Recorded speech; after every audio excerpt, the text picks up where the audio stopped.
Listen to him. Old man. He cannot even hold his binocular straight. Michael Byrne is laughing. A lean officer with a cropped cut, eyes like a ledger, a voice that sharpens on other people's rust.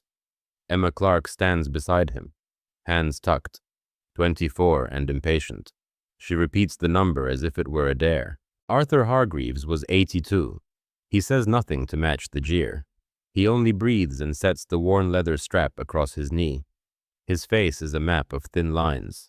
His left hand carries a pale scar, like a memory of metal. The range smells of oil and discipline. People move around targets with practiced ease. David Lowe, Rangemaster, frowns at the interruption. He checks paperwork with an old precision. Sarah Patel, Medic, watches the old man with a quiet neutrality that feels like a small rescue. Michael points at the rangefinder, the battered tube with a nicked rim. And the crowd takes up the joke. They call him ancient. They call him sentimental. They bet on how far his eye will reach. Arthur lifts the rangefinder as if greeting a friend. His fingers find a worn notch at the lens edge. He wipes the glass with the corner of a cloth. The motion is private and exact. A small mark shows at the edge of the rim, a faded set of letters almost hidden beneath the leather. No one speaks the letters out loud, but Emma's brow tightens and she leans in like a question. Michael pushes the mocking further. He mentions 600 yards, as if that settles the matter. Arthur answers with one short measured number, his tone flat. The words land without flourish. The range stills for a beat. Respect like a slow tide finding shore. An old man in the crowd shifts and says an old name. The name lands against Arthur's jaw and does not leave. Arthur's hands do not tremble. His eyes move with the steady economy of practice. He ticks the rangefinder into a setting no one expected, and the notch clicks with a sound as precise as a bell. A whisper travels that the notch was never standard, that it bore a private mark once. Emma feels the hair on her neck lift with recognition. She remembers a scrap from a photograph she once saw. The crowd's laughter frays at the edges. Curiosity threads through the challenge. Arthur breathes in. His shoulders lower, and he places his eye to the scope. He is 82. He is company and count and silence rolled into one. He is not a story offered for entertainment. He finds the number again and adjusts, and the moment holds like a question without an answer. His left forearm bears a faded regimental ink, a thin stripe that reads like a ledger of one man's service, and a small burn near the wrist that the sun did not erase. Emma leans closer and sees the same initials on the rangefinder rim, her breath catching at the match. No one asks how they match. The question hangs like an unshot round. Michael pushes the mocking further. He mentions 600 yards, as if that settles the matter. Arthur answers with one short measured number, his tone flat. The words land without flourish. The range stills for a beat. Respect like a slow tide finding shore. David lowers a clipboard and watches, his fingers tapping a rhythm that measures both safety and patience. He calls the line. The shooters shift. The targets are set further back, and a small cluster gathers to watch. Sarah crosses her arms and keeps her face unreadable. She is trained to notice pain without naming it. Arthur sets the cloth over his lap and unfolds a small chart. The paper is worn at the folds from years of use. He traces a mark with the forefinger. The gesture is more ritual than calculation. There is a rhythm in it. Emma watches the mark and the motion, a recognition that is sudden and private. Something in her past matching the sign. A practice shot cracks. It is clean and unnerving. The target takes the impact, and the group exhales as if released. The group leans in. The tight cluster of holes is not what they expected from an old hand. Michael's mouth flattens. His mockery curdles into silence, while curiosity takes its place. Arthur calls wind, not as a guess, but as a measured fact. He speaks in increments that sound like shorthand. He adjusts the rangefinder with a thumb, and the device answers with a soft, mechanical note. David exchanges a look with Michael that admits a new unknown into the ledger of the day. Emma steps forward under the pretext of checking the mark. Her movement is small and purposeful. She studies the initials on the rim of the rangefinder and then the faded ink on Arthur's forearm. The match is exact enough to be a sudden secret. Her face changes, not with judgment, but with a slow, careful respect that rearranges the room. An old man at the perimeter nods. He says a regimental name that hangs between two eras. The syllables act like an unlock. Arthur's eyes flick briefly. A shadow passes over him and then clears. He keeps the scene tightly shut behind his expression. The quiet in the range is no longer contempt. It is the pause before a confession. Michael forces a smile and ups the distance. He suggests 800 yards, as if daring fate. Arthur does not rise to the dare. He simply tightens his grip and accepts.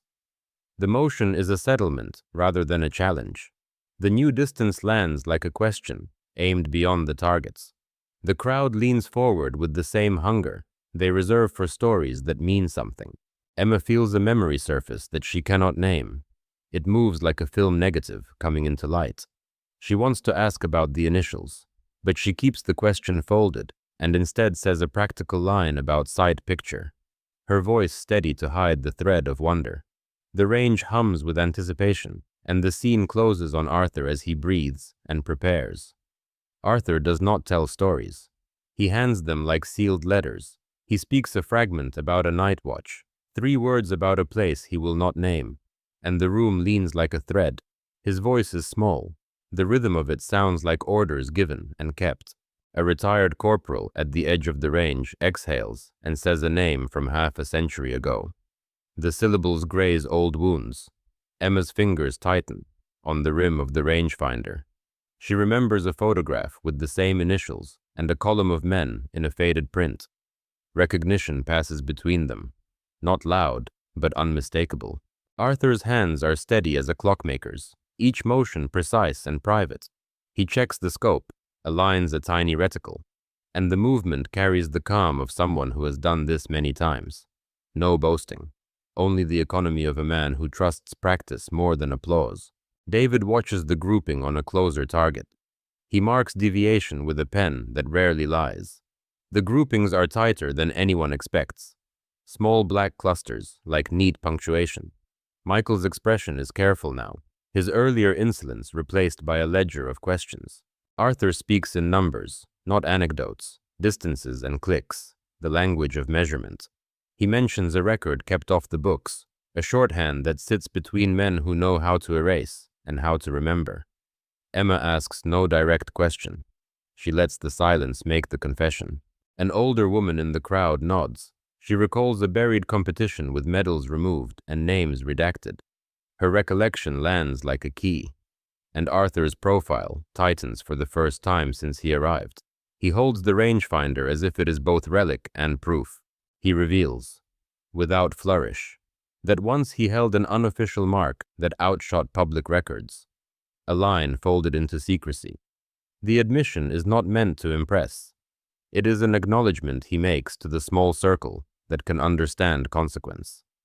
A murmur runs through the watchers, the weight of omission settling into the day.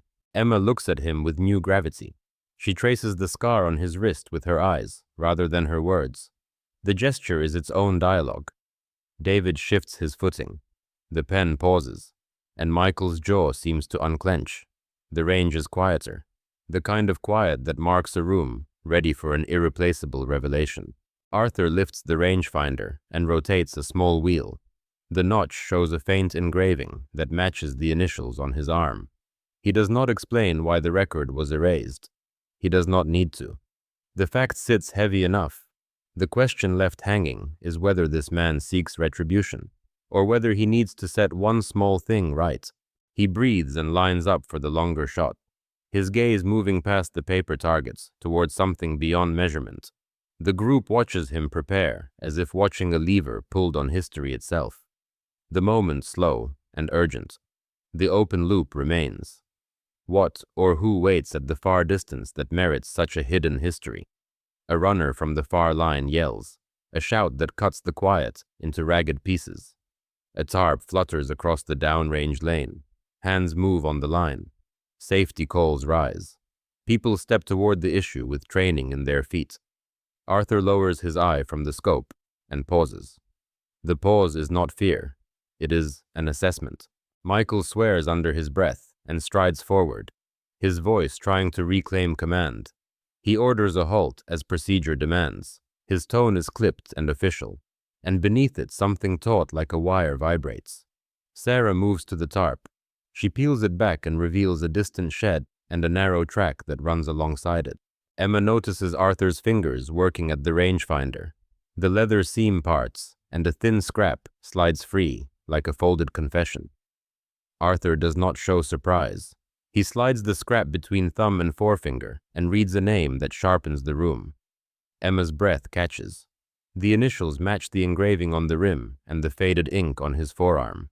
The coincidence is no longer a coincidence. David raises a hand to keep order. He watches the scrap with a practiced indifference that masks curiosity. Michael looks at Arthur and then at the scrap. His face hardens. A private line crosses him and he glances away. There is something in Michael's look that Elizabeth would have recognized as avoidance. A young officer learning to hide small fears. Arthur speaks one measured sentence, stating where something sits beyond the shed. Not a boast, but a direction. His voice is quiet. It does not try to justify the presence of the scrap. It only makes the fact useful. The group is faced with a choice that is no longer theoretical. It is immediate and moral. A distant voice replies from the track, a name called sharp and pleading, and the targets become incidental to a human call. Emma moves without asking. She follows the line Arthur indicated with a pace that is urgent but contained. The crowd parts like water pushed apart, each person acting in the muscle memory of rules and caution. Michael steps back, his mouth a thin line, and for the first time his earlier jeer seems like an armor he has shed. Arthur does not gloat. He folds the scrap and returns it to the rim, the motion small and final. He adjusts the range for the full 800 yards with an old hand that has held longer distances when the stakes were louder. David calls a final safety check, his voice a metronome to steady nerves. The decision sits between them like a ledger. Arthur takes his position again. The quiet returns, but with a new weight. The range feels larger by the measure of what waits downrange. The open question is now simple. Will the shot be an exhibition of skill, or will it be an act that alters one life? Michael's gaze flicks as if to a photograph. A father he feared to fail. The room senses the old pattern of hidden debts, and the choice feels unavoidable. Arthur sets his cheek to the stock. The leather sighs under his jaw as if it remembers other rests.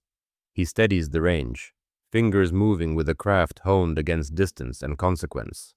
Around him the field breathes like a held cord, every shoulder tight and ready. A near miss rattles the line. A gust shifts the aim, and the shot sings wide. The crowd inhales, as if to catch the bullet. David curses and checks the alignment, his pen stilled in midair. Emma's hand flies to her mouth. She looks as if she almost lost a thread. Arthur does not flinch. He reclaims the rhythm with the patience of a man who has waited longer for small mercies. He adjusts a tiny elevation and mutters a number that sounds like an address. Michael's face registers alarm as his bravado cracks. The rangefinder's notch guides him. The scrap's name sits under his thumb like a promise kept. He breathes out with the economy of a man who measures grief as work. Then he fires, a clean cadence that cuts the space between intent and result. The bullet meets its mark not in flesh but in a slender wire. The tension snaps and a trapped device is freed with a small triumph. A distant shout answers, raw and relieved. The sound spills across the field and rewrites the morning. Emma laughs, part disbelief and part joy. Silence follows, but it is not hollow. It is full of the understanding that an act has answered an old debt. Michael stands mute, recognition replacing ridicule. Sarah moves with composed haste and looks at Arthur as if seeing him clearly for the first time. Arthur lowers the rifle and closes the rangefinder, like sealing a letter. He does not claim victory. He allows the act to sit in the air and weigh what it will. Emma steps to his side and speaks about aftercare, ordinary and kind. A figure appears at the gate, moving slow and aided, a limp that speaks of a narrow escape. Someone runs to meet them, hands pulling them clear, and the sight drops a warmth into the crowd. Sarah checks the freed person and then looks back, the small rescue confirmed by a steady nod. David collects the paperwork with a hand that trembles faintly. Formalities resume in a world that has shifted. The crowd fragments into conversations that carry the new story like ripples from a stone. The old man is no longer mockery. He is a measure of what it takes to settle accounts without speech. Arthur stands and lets the silence last, age and skill braided into a single present. He fingers the faded initials on the rim one last time, the notch closed like a chapter. The field keeps a respectful hush, and in that hush, the debt he carried is finally small enough to rest. A final exchange passes between Michael and Arthur, a single nodded regret and a quiet thanks that does not require saving face. Emma looks at Arthur, and there is a brightness of recognition and the small hope that hard things can be made right. Some stories end with applause. This one ends with silence, the kind that says everything. Arthur Hargreaves will never trend, never sign a book, never see himself as a lesson. He just came to prove his old rangefinder still worked, and reminded everyone else what purpose looks like when words fall short. Quiet Heroes isn't about medals, or the noise that follows them. It's about the small acts that restore something unseen: courage, patience, decency. If this story found a place in you, stay with us. There are more names, more quiet debts, waiting their turn to be heard.